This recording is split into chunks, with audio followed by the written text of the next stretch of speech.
कि हमरा मोहिनी नजरिया के कोर चाहिए।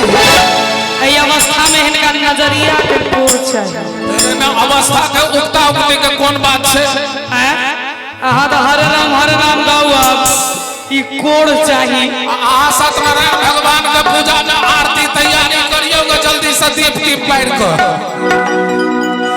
कहियो अखन हम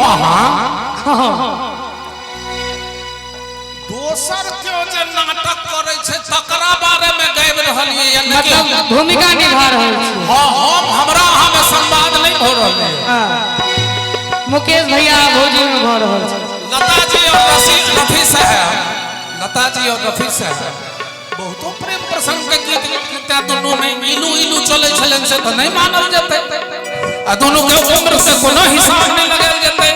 ई रंगमंच छे हमरा अहाँ के मन नहीं होइए मुदा जनता के खुश करल है। हम वहां अभिनय करे छिए त अभिनय जहां करबै त तोर नैन में नहीं कहबै त पेट में कहबै। नैन में कहियो कि हमरा मोहिनी नजरिया के कोर सावरन गोर चाहिए। हमरा मोहिनी नजरिया के कोर सावरन गोर चाहिए। हमरा बांसुरी सन मीठ गरबो सजना मोल चाहिए। हमरा बांसुरी सन मीठ गरबो सजना मोल चाहिए। मोहिनी नजरिया के कोर चाहिए सावरन गोर चाहिए। बांसुरी सन मीठ गरबो चाहिए सजना मोल चाहिए।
हमरा सोहिनी है कि हमरा सोहिनी सुरतिया जो सावरन गोर चाहिए।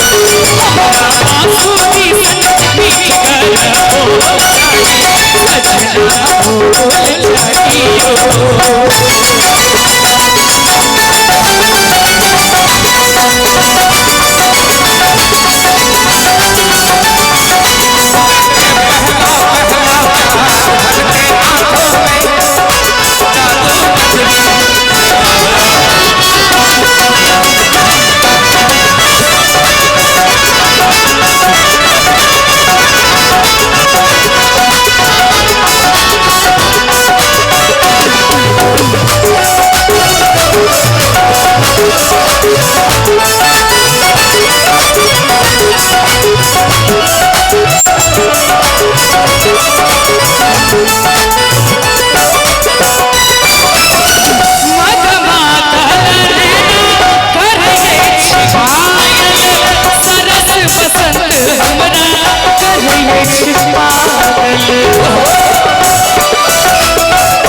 मन भावन है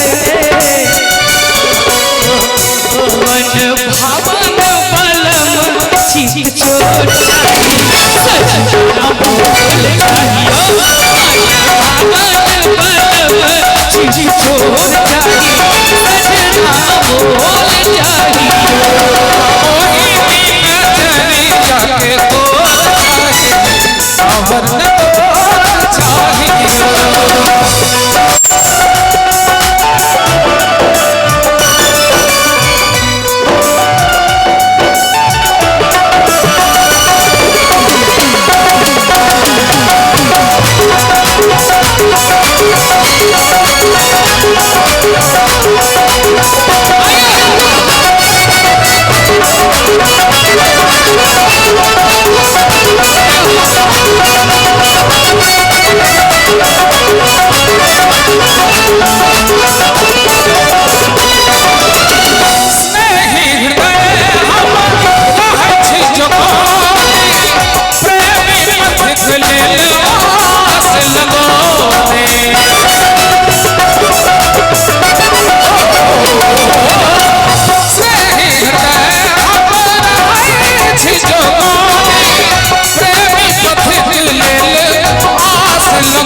सजनी भाव सो है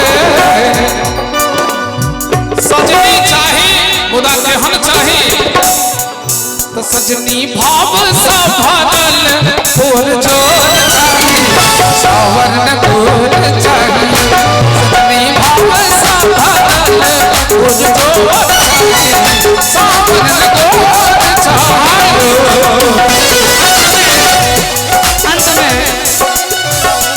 फूल चाहिए मोर जगा चल मोती नाचे झूठे ने बाजी हम कहै छी साचे मोर जगा चल मोती नाचे झूठे ने बाजी हम कहै छी साचे हमरा पूर्णिमा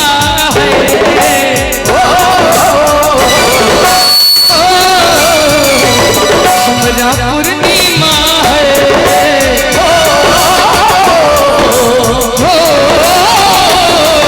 हमरा पूर्णिमा की जोरिया के भोर चाहिए सजना भोल चाहिए हमरा पूर्णिमा की जोरिया भोर चाहिए सजना भोल चाहिए